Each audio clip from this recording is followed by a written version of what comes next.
Selamat pagi. Kita mulai hari ini dengan membahas apa yang sudah Anda kerjakan selama seminggu kemarin, mengenai beton bertulang elastis. Itu bagian dari penampang komposit yang belum terselesaikan di minggu sebelumnya, dan mulai ke kombinasi aksial dan lentur serta gaya aksial eksentris ya. Jadi di PR7 yang lalu problem pertama itu ada balok yang diberikan dengan pembebanan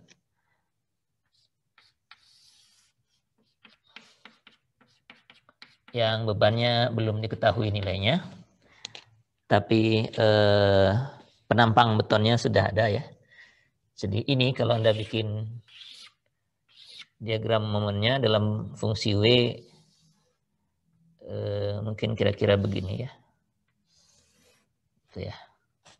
Jadi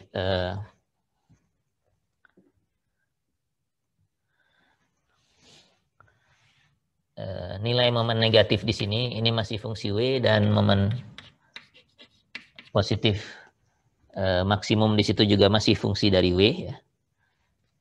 Mestinya sih fungsi linier biasa ya. Jadi ini fungsi dari W gitu ya. Ini fungsi dari beban W juga. Dan penampang di sini diketahui, ini momen positif, jadi tulangannya di bawah.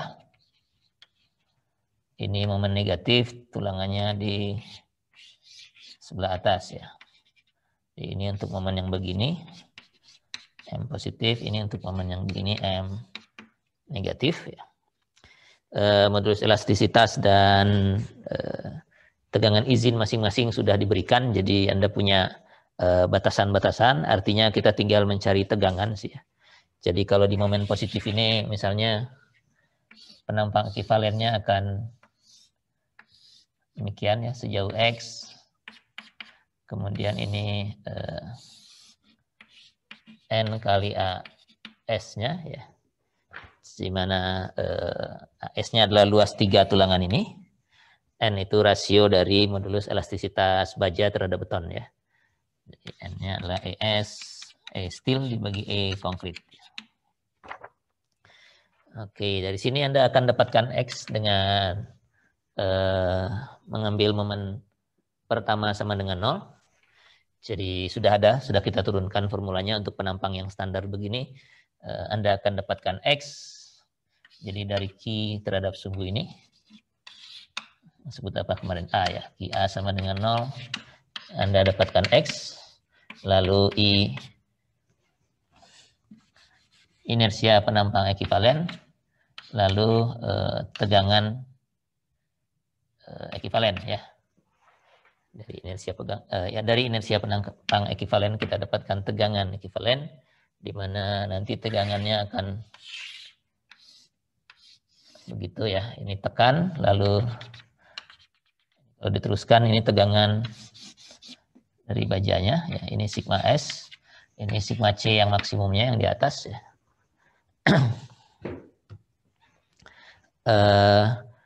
Karena ini penampang ekivalennya beton, jadi yang ini sudah benar ya, dan kemudian ini harus kurang dari sigma izin, yang ini masih bintang ya, karena ekivalennya beton, jadi Anda harus kalikan lagi dengan N lagi, kali N, baru harus lebih kecil atau sama dengan sigma izin ya, kalau ini beton, ini bajanya ya.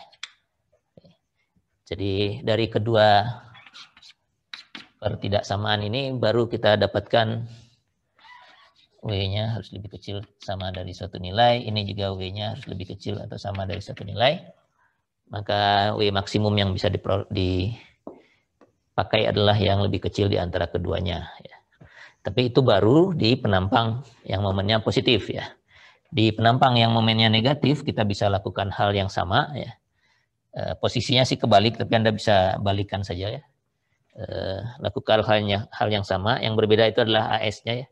Di sini AS-nya lebih sedikit, M negatifnya mungkin lebih sedikit juga.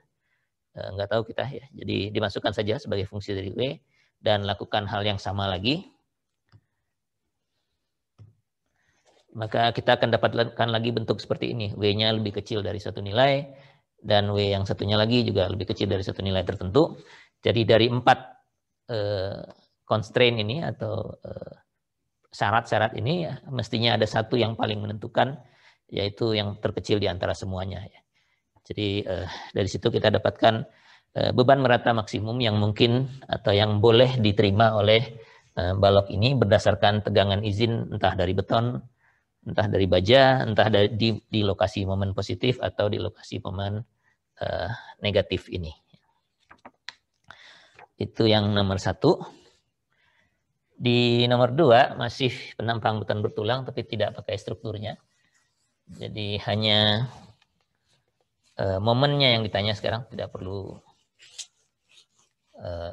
gayanya, momen lenturnya saja, tapi penampangnya berupa balok T, sehingga untuk mendapatkan nilai X-nya, Anda punya 2 pilihan.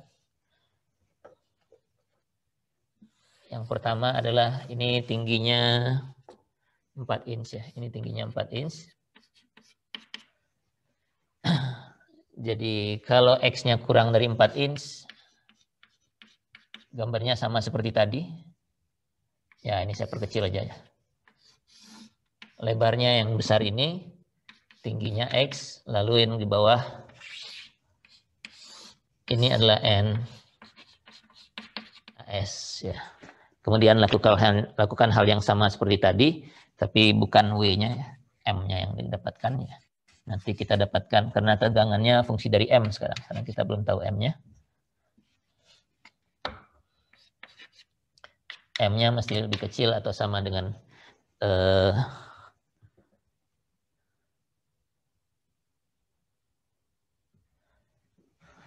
kecil atau sama dengan nilai tertentu, nanti diambil yang menentukan. Tapi kalau ini benar ya, jadi belum sampai ke sana sebenarnya ya, Anda cek dulu apakah jarak ke garis netral ini X itu benar kurang dari 4 atau tidak ya. Kalau lebih dari 4 ya gambarnya tidak lagi seperti itu, tapi jadi begini ya.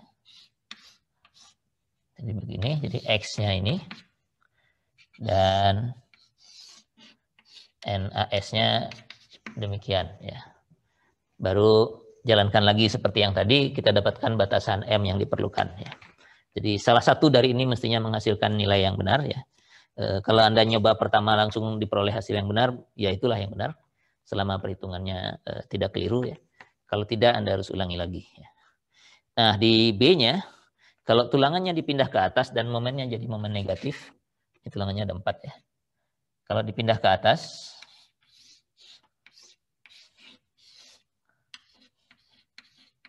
jadi begini ya. Momennya jadi momen negatif. Nah, penampang ekivalennya kemungkinan besar meskipun bisa saja tidak terjadi ya. Karena ini jaraknya berapa? Kalau ini 4, yang ini tuh 16 inch ya. Ini cukup jauh ya. 16 inch. Kemungkinan besar yang ini tetap kotak seperti ini dengan lebar adalah lebar dari balok ini. Ini X-nya dan ini N AS-nya ya. Dengan catatan X-nya kurang dari 16 inch ya. Nah, biasanya kalau balok seperti ini, momennya begini, X-nya mesti kurang dari 16 inch ya. Kalau lebih dari 16 inch artinya ada bagian ini yang terpakai, tapi sih rasanya sih enggak ya. Jadi ini kemungkinan besar begini, lalu Anda teruskan lagi seperti tadi persis, kita akan dapatkan batasan nilai M yang lain lagi mestinya ya, karena lebarnya ini berbeda. Oke. Itu 2 soal untuk hitung kapasitas penampang dari beton dan baja ya, penampang komposit terhadap momen lentur ya. Kemudian 3 soal berikutnya ini tentang kombinasi aksial lentur atau gaya aksial eksentris.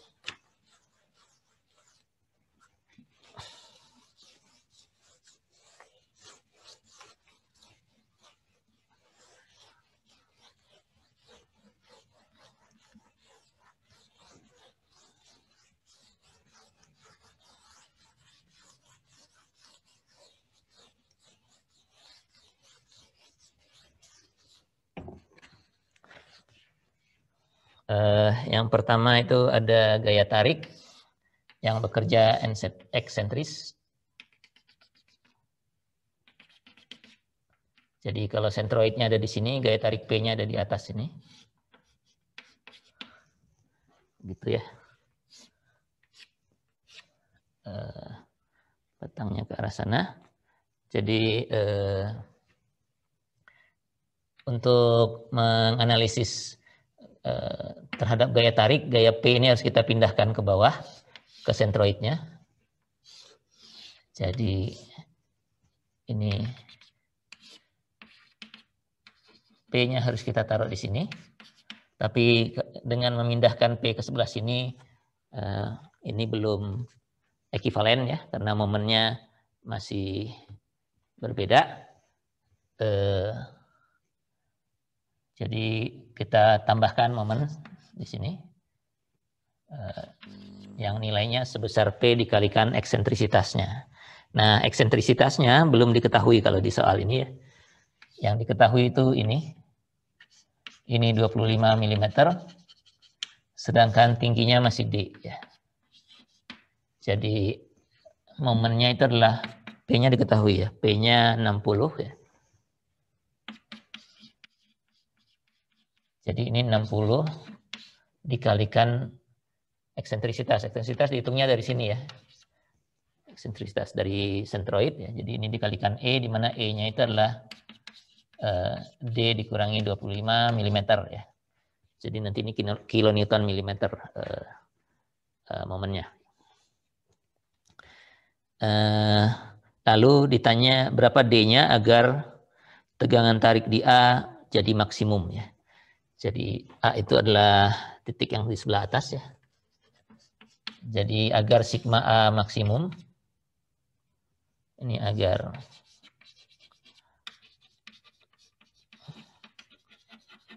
maksimum D harus sama dengan berapa gitu ya. Kalau kita tinjau ini, tegangan di titik A di sebelah atas ya. Jadi ini akibat P dia mengalami tarik, akibat momen juga mengalami tarik. Tegangannya adalah P per A positif ya. P per A positif ditambah dengan momen dikalikan tinggi ini ya. C-nya itu adalah D per 2 ya. Setengah D dibagi dengan inersianya ya. Nah, inersianya di sini ada D, di sini juga ada D ya.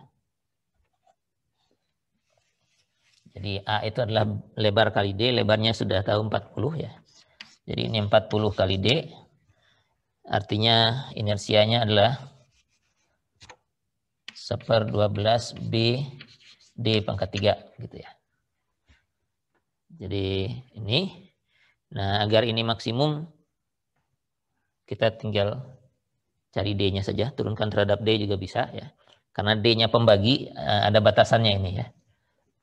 Kalau D-nya cuma pengali aja, ya sebesar-besarnya D akan menghasilkan sigma maksimum. Tapi karena ini D-nya pembagi begini, Anda akan dapatkan, Anda akan menemukan nilai D kalau pakai D sigma, D sama dengan 0, begitu akan mendapatkan nilai D yang menghasilkan sigma maksimum. Ya. Terus yang kedua, kalau ini A, B-nya di bawah sini. Satunya lagi agar sigma B-nya tekannya juga maksimum ya. Bukan juga maksimum, ini kasus yang lain ya. Jadi dua kasus yang berbeda. Yang satunya lagi sigma tekan di B maksimum. D harus berapa ya. Nah, formula tegangan di B sama saja sebenarnya, hanya karena tekan dia akan mengalami tekan akibat momen, tapi akibat gaya P ini masih tarik ya. Jadi tegangannya adalah positif ya. P per A dikurangi sekarang momen dikalikan D per 2 dibagi dengan inersianya ya. Jadi bedanya hanya di ini kalau di A seperti ini A, ini di B ya. Nah, kalau Anda turunkan terhadap D, Anda akan dapatkan D yang maksimum. Cuma kalau ini tekan, kalau di B ini totalnya tekan, nilainya negatif ya. Jadi maksimum dan minimumnya jadi bisa kacau. Mungkin bisa Anda buat begini aja. Gitu ya. Diabsolutkan artinya nilainya kita sudah tahu tekan karena pinginnya tekan maksimum. Artinya ini nanti harapannya lebih besar ya. Bagian yang dari momen ini. Lalu tinggal diturunkan terhadap D dan diperoleh nilai D yang sesuai ya. Jadi mestinya ada nilai D tertentu yang akan menghasilkan tegangan tarik maksimum di A untuk kasus pertama atau tegangan tekan maksimum di D untuk kasus yang kedua. Yang keempat ini gaya eksentrisnya tekan ya.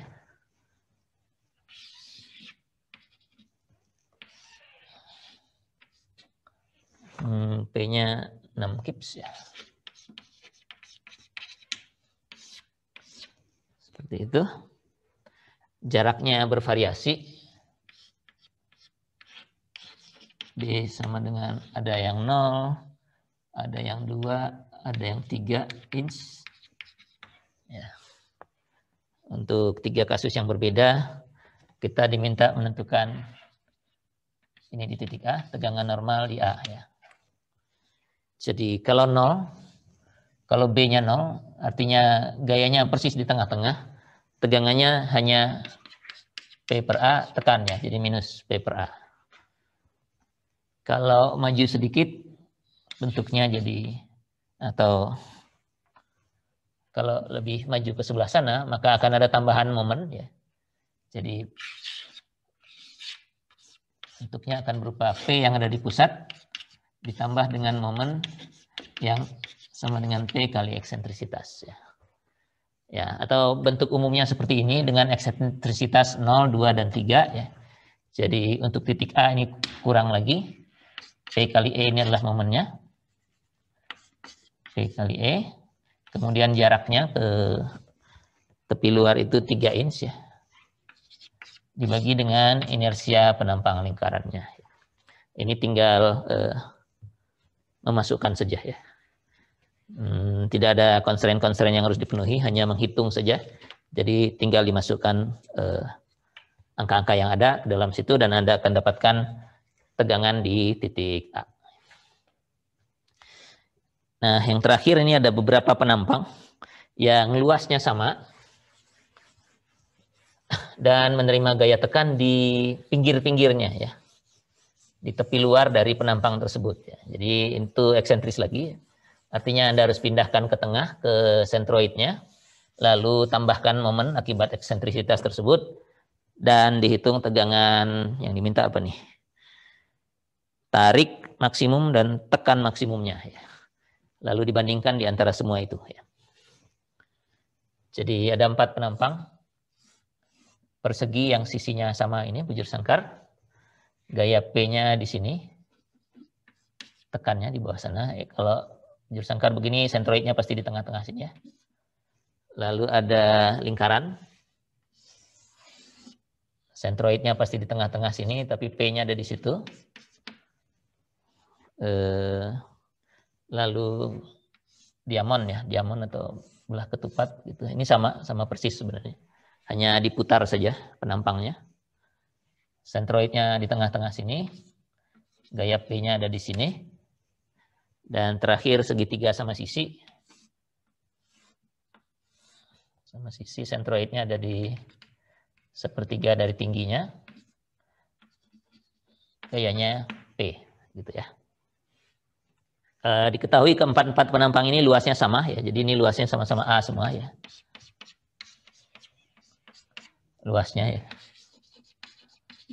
Lalu kita diminta menentukan perbandingan tegangan tarik maksimum di sini dengan tarik maksimum di sini dengan tarik maksimum di sini dan tarik maksimum di situ berapa besarnya. Tekan maksimum juga begitu ya. Nah, kalau kita analisis sebagai kombinasi tekan dan lentur, gaya P-nya harus kita pindahkan ke tengah. Maka kalau P-nya kita pindahkan ke tengah, semua penampang ini akan mendapatkan tekan minus P per A ya.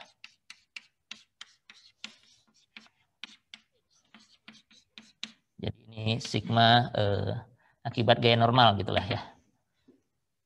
tegangan akibat gaya normal. Kalau gaya P ini saya pindahkan ke tengah, dia penampang ini mendapatkan tegangan sebesar P per A, sama semua. Nilainya tekan dimanapun. Ya. Nah, tapi kalau ini kita pindahkan ke tengah, akan ada momen yang arahnya kurang lebih begini. Ya. Di semua penampang ini, tapi besarnya berbeda-beda ya, karena eksentrisitasnya berbeda ya. Ini dengan ini, dengan ini, dengan ini berbeda ya.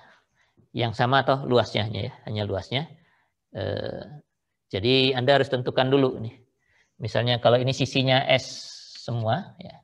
Jadi A-nya itu adalah S kuadrat di sini ya. Jadi nanti fungsi S ini Anda masukkan menjadi A begitu ya. Kalau ini A-nya adalah, kalau ini namanya apa? Jari-jari gitu ya. Jari-jari ini adalah pi R kuadrat ya. Jadi S kuadratnya sama dengan pi R kuadrat, hubungan S dengan A Anda bisa dapatkan.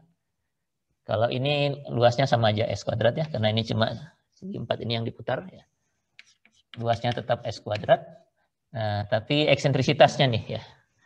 Eksentrisitasnya kalau ini adalah S per 2, ini eksentrisitasnya adalah R. Kalau ini berapa eksentrisitasnya? E-nya. Berapa eksentrisitas di sini?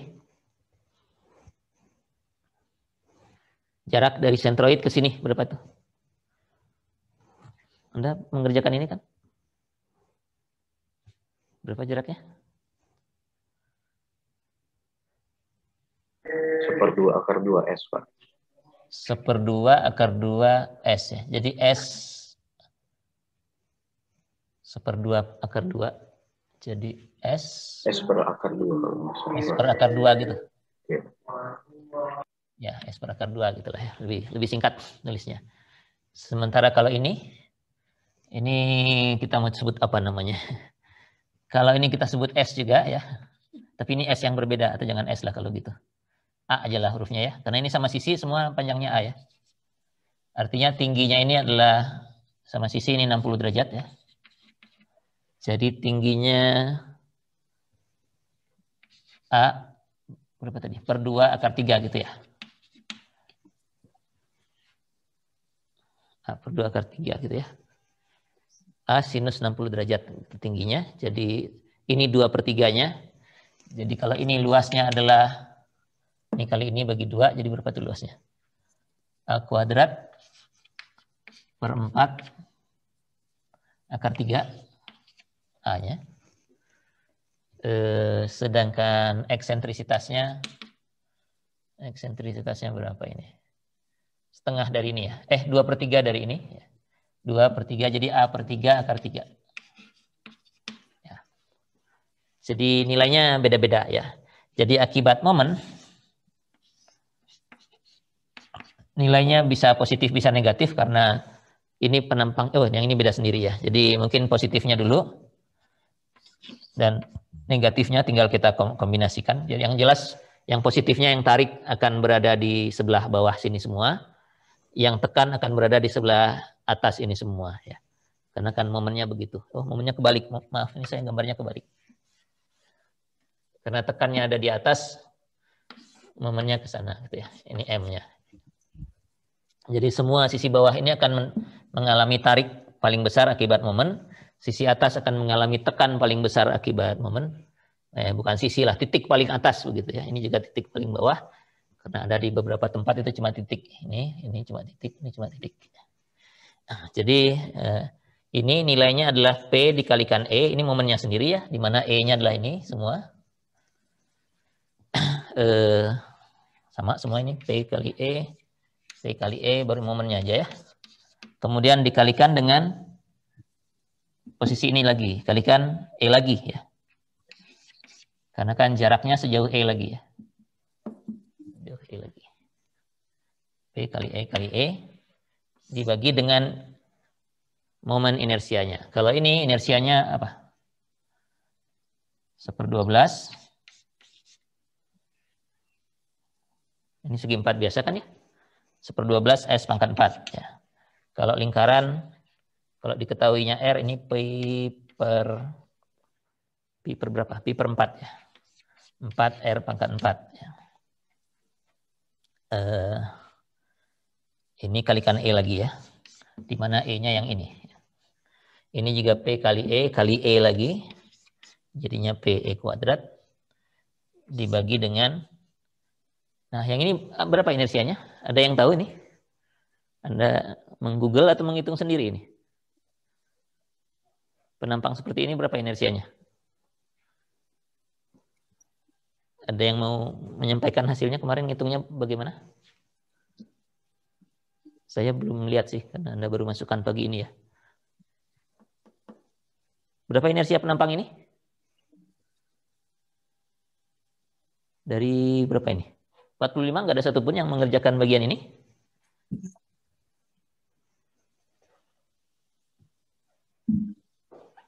Berapa inersianya? Ayo saya nanya salah satu di antara Anda mengenai sesuatu yang Anda sudah kerjakan mestinya ya. 1/12 A pangkat 4, Pak. S Ini pangkat S 4 berarti. per 12 S pangkat 4. Anda nyari Google atau ngitung sendiri? Lihat referensi, Pak. Ya, referensi ya. Oh, referensinya hard gitu ya, bukan Google ya. Oke, jadi ini sama ya. Kalau Anda masih ingat lingkaran Moore, nanti di 3 minggu lagi kita ketemu lingkaran Moore lagi ya. Ini lingkaran Moore yang masih inersia ya. Nanti kalau 3 minggu lagi lingkaran Moore-nya tegangan. Kalau saya punya IX, IY, IXY, penampang ini kalau di sumbu yang melewati sentroidnya, IX dan IY-nya sama ya. Yang segi 4 ini. IX dan IY-nya sama karena sisinya sama semua. Jadi IX-nya di situ, IY-nya di situ ya. Jadi kalau Anda ngeplot lingkaran Moore, X-nya di sini, Y-nya di sini, ya titiknya ketemu. Jadi pusat lingkarannya ya di situ juga kan, tengah-tengahnya itu. O, kalau tidak salah dulu O namanya ya. O-nya ada di situ. Nah, karena penampang ini simetris, kalau terhadap sumbu yang melewati sentroidnya, IXY-nya 0 ya. Jadi titik A-nya di situ juga ya. Kalau Anda masih ingat titik A yang menjadi jari-jari dari lingkaran Moore, titik A-nya di situ juga ya. Jadi untuk penampang ini juga lingkaran ini sama aja ini. Itu lingkaran Moore-nya ketemu di sini semua, titik aja sudah di sini. Mau Anda putar berapapun lingkaran Moore yang berupa titik ini, inersianya segini semua ya.